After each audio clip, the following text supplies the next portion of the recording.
The morning mist rises from the Rhine River as the sound of marching feet echoes across the Germanic frontier, where centurion Gaius Maximus leads his sentry toward what should be a routine patrol along Rome's most dangerous border. You find yourself watching a man whose 35 years have been shaped by countless battles, his weathered face bearing scars that tell stories of survival in lands where Roman eagles cast shadows over hostile tribes. But today, something extraordinary is about to happen that will prove the bond between a soldier and his horse can mean the difference between life and death. The cohort moves with the disciplined precision that has made Roman legions the most feared military force in the known world, their armor glinting in the early sunlight as they follow the ancient road that connects Roman fortresses along the frontier.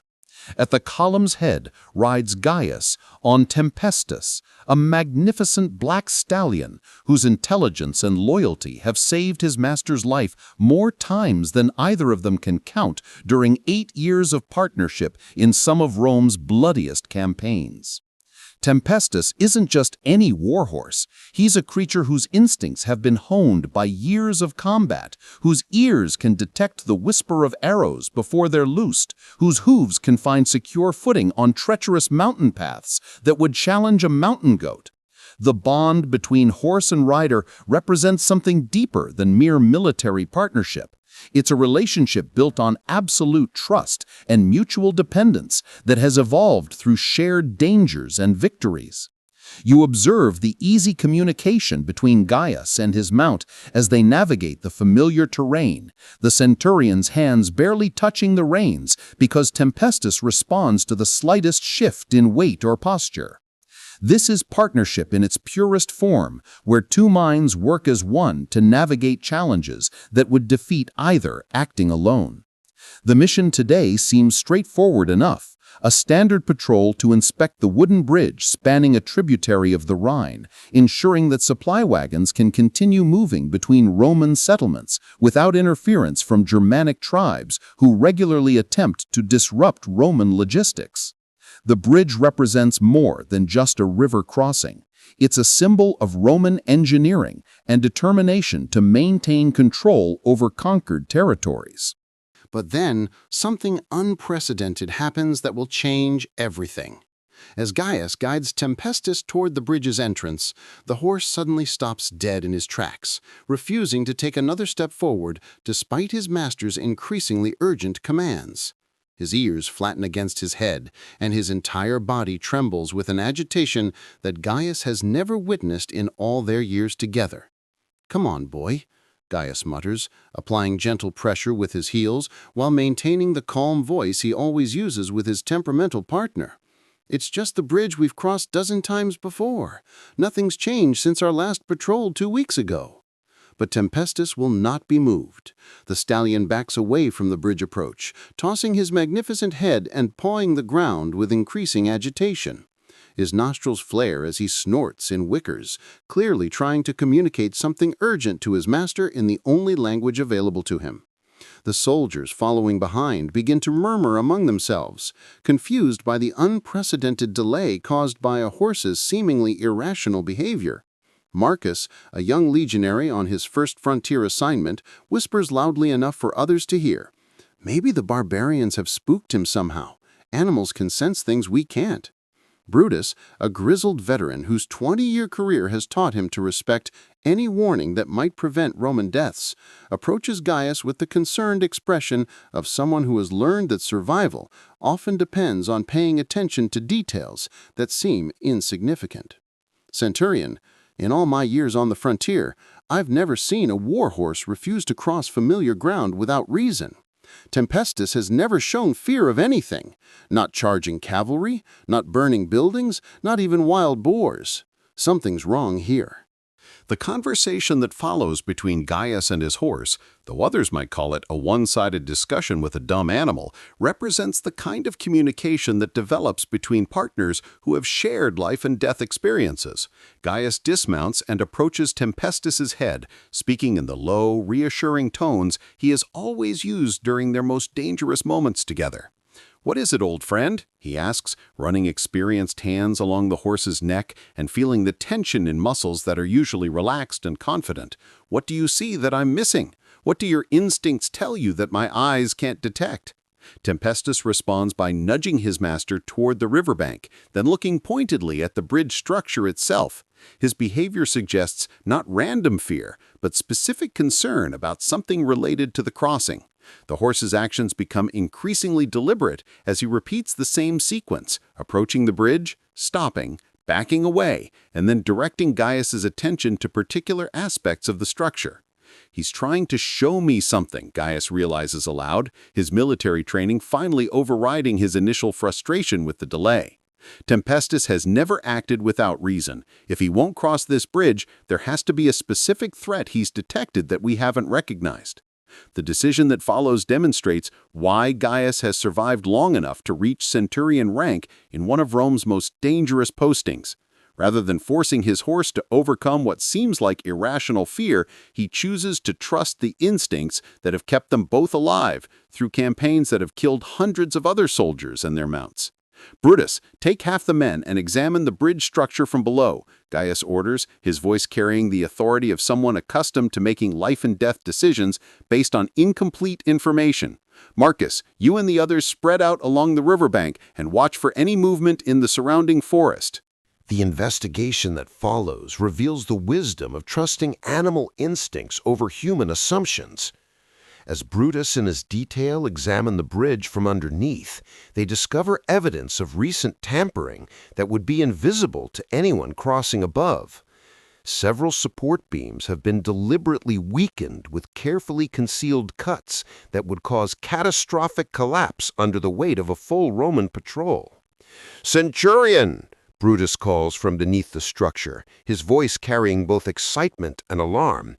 "You need to see this. Someone has sabotaged these support timbers. They've been cut nearly through and then camouflaged to look intact from above. The whole bridge would have collapsed the moment our full weight hit the center span." The discovery transforms what seemed like animal stubbornness into life-saving intelligence that prevented the entire patrol from plunging into the river below, weighed down by armor and weapons that would have made swimming impossible for most of the soldiers. The trap was sophisticated enough to fool human observers, but not sensitive enough to deceive a horse, whose survival has always depended on detecting hidden dangers. Further investigation reveals the full scope of the ambush that Tempestus's instincts helped them avoid. Germanic scouts had been watching Roman patrol patterns for weeks, timing their sabotage to coincide with the scheduled bridge inspection. The plan was to eliminate an entire Roman patrol while making it appear like an accident caused by structural failure, rather than enemy action. "This wasn't random vandalism," Gaius observes, as he examines the precision of the cuts made in the support beams. "This was military planning by someone who understands Roman patrol schedules and engineering principles. We're dealing with organized resistance, not just opportunistic raiders." The realization that they have stumbled onto a sophisticated enemy operation forces Gaius to completely reassess their situation. This isn't just a matter of crossing a damaged bridge. They're facing coordinated opposition that has been planning this ambush for weeks or possibly months. The trap's discovery leads to an even more disturbing revelation when Marcus, following his orders to watch the surrounding forest, spots movement among the trees on both sides of the river. Germanic warriors have been positioned to attack any Romans who might survive the bridge collapse, turning what should have been a rescue attempt into a massacre of wounded and struggling soldiers. "Centurion, we have company," Marcus reports in the calm voice he has learned to maintain during combat situations. I count at least 20 warriors in the tree line, probably more hidden deeper in the forest. They're not attacking yet, probably waiting for us to spring their trap. The situation becomes clear. The Romans have walked into an elaborate ambush designed to eliminate their entire patrol while appearing to be an accidental death caused by structural failure. The Germanic tribes have demonstrated tactical sophistication that challenges Roman assumptions about barbarian military capabilities, showing they can plan and execute complex operations requiring weeks of preparation and coordination. Gaius realizes that Tempestus has not just saved their lives, but has also given them the opportunity to turn the tables on their would-be ambushers. Rather than being victims of a successful trap, they now possess crucial intelligence about enemy positions and intentions while remaining unsuspected of having discovered the ambush. "Here's what we're going to do," Gaius tells his men, his voice carrying the confidence of someone who has turned disadvantageous situations into Roman victories many times before. "We're going to give them the show they're expecting, but not the ending they planned." The plan that Gaius develops is not born in a single flash of inspiration, but forged in the crucible of 100 battles. For a long moment after the discovery, he stands motionless, his mind a whirlwind of calculation. He is no longer just a centurion leading a patrol. He is a predator who has just discovered the hunter's snare. His eyes scan the terrain not as a familiar path, but as a tactical map. He notes the sharp bend in the river downstream, the density of the forest on the far bank, the position of the morning sun that would glint off any approaching helmet. He sees the trap laid for him, but he also sees the flaws in its design, flaws born of the enemy's arrogance, of their assumption that Roman soldiers are predictable. He turns away from the bridge, a mask of grim resolve on his face. "Brutus, Marcus, with me," he says, his voice a low command that cuts through the nervous whispers of the men. He leads them a few paces away from the path, near the riverbank, using the slight cover of a cluster of birch trees. He crouches, unsheathing the pugio from his belt. The other two follow his lead, their eyes locked on their commander. With the tip of his dagger, Gaius begins to scratch a crude map into the damp earth. A line for the river, an X for the bridge, jagged marks for the tree line where the enemy lay in wait. "They expect us to be fools," Gaius begins, his voice barely a whisper.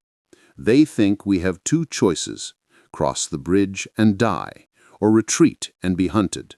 They do not expect a third option." He points the dagger at the bend in the river he had noted. "Brutus, your experience is needed. You will take half our men, move downstream, but stay in the open long enough for their scouts to mark your progress. They must believe you are searching for a ford. Once you round that bend and are out of their sight, you will not cross. You will enter the forest on this side of the river and circle back with all speed and silence. You will be the hammer." He then looks to Marcus, whose face is a mixture of fear and awe. "You and I, Marcus, along with the rest, will remain here. We are the anvil. We will make so much noise, put on such a convincing show of incompetence, that every barbarian eye will be locked on us." With the strategy set, the performance begins. Gaius strides back towards the bridge, his face a perfect picture of theatrical fury. He loudly curses Tempestus, who responds with a genuinely distressed snort. "By all the gods, you useless beast!" Gaius bellows, his voice echoing across the water, a calculated broadcast for the hidden audience. 30 miles we've marched, only to be stopped by a horse's cowardice." He turns to the men. "Do we retreat because of an animal's whim? Does a Roman legionary run from a wooden bridge?" Then he fixes his gaze on Brutus, pitching his voice to carry. "Brutus, this is a waste of time. Take your men downstream and find us a ford. If this stubborn beast won't cross the bridge, we'll wade through the damned river ourselves. The legate expects our patrol report by evening, and I will not tell him we were delayed by equine cowardice." Brutus plays his part to perfection, giving a long-suffering sigh and a sharp nod before gathering his designated soldiers. They move off with the calculated grumbling of men given an unpleasant and pointless task, their march downstream appearing entirely genuine. As they move, Gaius and the remaining soldiers continue their elaborate charade. One man loudly suggests trying to drag the horse across. Another complains about the weight of his armor. They keep their attention fixed on the bridge and the horse, a masterclass in misdirection designed to focus the enemy's attention and make them eager for the slaughter to come. Tempestus, unaware of the specifics but keenly sensing the danger, becomes the unwitting star of the deception. He continues to pull back from the bridge, his ears flat, his eyes wide with real fear. His genuine agitation makes the Romans' feigned frustration utterly convincing to any scout watching from the trees. The barbarians would see exactly what they expected to see: disciplined soldiers momentarily undone by a dumb animal, walking blindly and stupidly towards the very heart of their carefully prepared trap. The silence that would follow as Brutus's force crept into position would be the most dangerous part of the plan. The turning point comes when Gaius signals his downstream force to begin their flanking maneuver while he prepares to spring his own surprise on the barbarians waiting in ambush positions. Rather than attempting to cross the sabotaged bridge or continuing to search for alternative crossing points, the Romans implement a coordinated attack that catches their would-be ambushers completely unprepared for organized resistance. "Now we show these barbarians why Rome rules the world," Gaius mutters to Tempestus as he remounts and prepares to lead the charge that will transform the Germanic trap into a Roman victory. "Your instincts saved us from their ambush, old friend. Now it's time to show them the price of threatening Roman soldiers." The attack that follows demonstrates everything that has made Roman military tactics superior to barbarian warfare methods. Instead of the confused and desperate fight for survival that the Germanic warriors were expecting, they face a coordinated assault by disciplined soldiers who know exactly where their enemies are positioned and how to exploit the tactical advantages created by superior training and equipment. Brutus leads his flanking force in a charge that catches half the barbarian ambush party completely by surprise, while Gaius and his remaining soldiers attack from the front with the devastating efficiency of professionals who have turned similar situations into Roman victories across 3 continents. The barbarians, positioned for attacking struggling survivors of a bridge collapse, find themselves facing fresh Roman soldiers attacking from multiple directions simultaneously. The battle is brief but decisive, with Germanic resistance collapsing under the coordinated Roman assault that eliminates the ambush threat while capturing several prisoners who can provide valuable intelligence about barbarian military planning and tribal cooperation. What should have been a Germanic victory becomes instead another demonstration of Roman military superiority and tactical flexibility. But the most dramatic moment comes when Gaius decides to demonstrate the fate that would have befallen his patrol if Tempestus hadn't detected the bridge trap. Using captured barbarian weapons as improvised battering rams, the Romans deliberately trigger the collapse of the sabotaged structure, sending broken timbers and stone supports crashing into the river below with a sound that echoes across the landscape like thunder. "Look well, my friends," Gaius tells his men as they watch the bridge destruction unfold. "That would have been our fate if we had ignored Tempestus's warning. Every man here owes his life to a horse whose instincts proved more reliable than our human assumptions about familiar territory." The collapse confirms everything that Brutus's investigation revealed about the sophistication of the barbarian trap. The bridge doesn't simply fall apart, it disintegrates completely, creating a debris field that would have made survival impossible for anyone caught in the collapse. The water below churns with broken wood and stone that would have battered any survivors unconscious before they could attempt to swim to safety. The site has a profound impact on every Roman soldier present, driving home the reality that their lives were saved not by military skill or superior equipment, but by trusting the instincts of their centurion's warhorse. The lesson will be remembered and shared throughout the legion, changing how Roman soldiers think about the animals that serve alongside them in frontier campaigns. Marcus, whose initial skepticism about animal intelligence has been replaced by deep respect for Tempestus's life-saving intervention, approaches Gaius with an expression of wonder and gratitude. "Centurion, how did he know? How could a horse detect what we couldn't see or hear or smell?" Gaius's answer reveals the depth of understanding that develops between soldiers and their animal partners during years of shared danger and mutual dependence. "Horses don't think like humans, Marcus," he explains while stroking Tempestus's neck with the affection reserved for trusted comrades. "They don't analyze situations or make logical deductions. Instead, they sense things we miss: vibrations in the ground, subtle changes in air currents, sounds too faint for human ears." The explanation continues as Gaius shares insights gained through 8 years of partnership with an animal whose survival instincts have been honed by generations of evolution and refined by years of military training. Tempestus felt the weakness in those bridge supports through vibrations transmitted through his hooves when we approached the structure. His ears detected sounds of movement in the forest that we couldn't hear. His nose picked up scents that warned him of hidden dangers. But more than sensory superiority, the horse demonstrated the kind of communication skills that develop between partners who depend on each other for survival in hostile environments. "He tried to warn me in the only way he could," Gaius continues, "by refusing to cross the bridge, by directing my attention to specific areas of concern, by persisting in his warnings until I finally understood what he was trying to tell me." The return journey to their fortress becomes a celebration of partnership between species, with every Roman soldier gaining new appreciation for the animals that serve alongside them in imperial campaigns.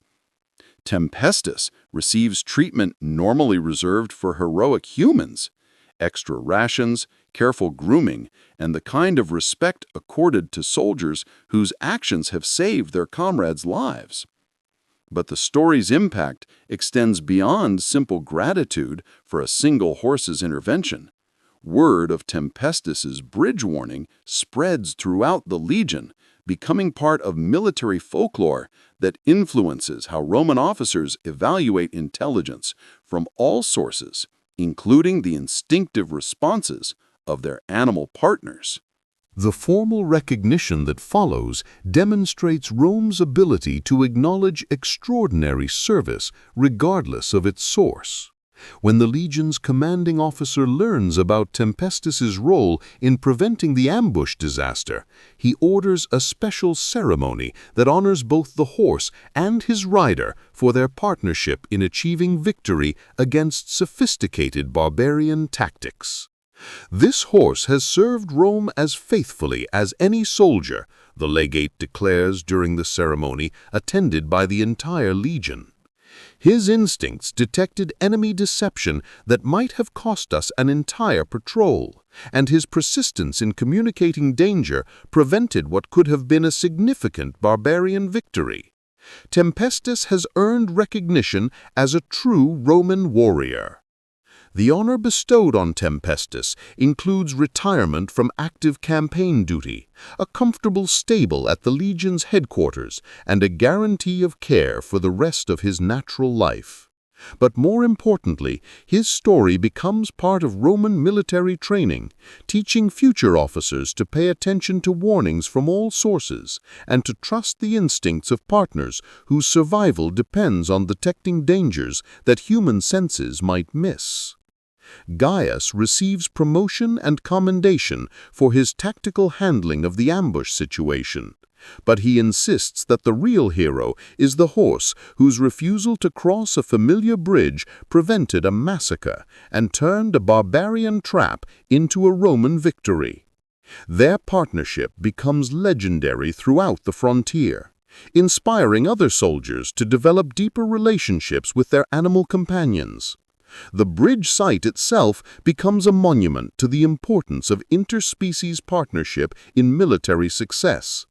A new, stronger bridge replaces the sabotage structure, but a memorial stone records the story of how a horse's instincts saved Roman lives and defeated barbarian treachery through the simple act of refusing to cross familiar ground when something seemed wrong. As you watch Gaius and Tempestus in their comfortable retirement, the centurion's hand resting on his old partner's neck while they survey the peaceful fortress courtyard, you understand that you've witnessed something remarkable. This isn't just a story about military victory or barbarian defeat. It's a demonstration of how trust, communication, and respect between different species can overcome challenges that neither could face alone. Their story continues to inspire Roman soldiers for generations, proving that the greatest victories sometimes come not from human intelligence or superior equipment, but from learning to listen when a trusted partner tries to warn us about dangers we haven't yet learned to see.